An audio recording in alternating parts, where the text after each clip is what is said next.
Doctor? আরে বাবা, না না, ডাক্তারের জন্য দোয়া করা নিশ্চয়।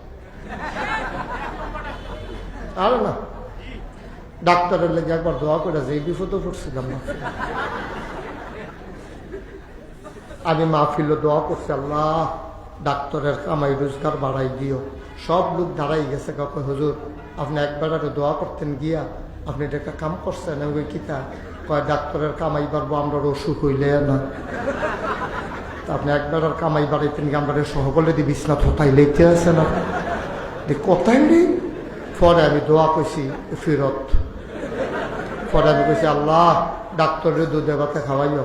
তারা কয় একে পয়লা কইছেন এমনি, অহন এমনি ঘুরে ফিরে হেঁটে আমরা কখনো দুঃখ এমনি মসজিদে হাদিব আল্লাহ। আচ্ছা ইয়া আল্লাহ, ইয়া মা বাপের এটা তো করতে পারেন কেন? হ্যাঁ, আব্বা আম্মার গোনা মাফ করে দাও, ডাক্তারের শরীরটা ভালো করো, কামাই না এই ব্যাপারে কথা কম দেখো, কামাই রোজগার চাই করো, কইর তোমার মনটা যা ধরে করো, কিন্তু আল্লাহ মা বাপের কবর জান্নাত বানাইয়া দাও কনারে।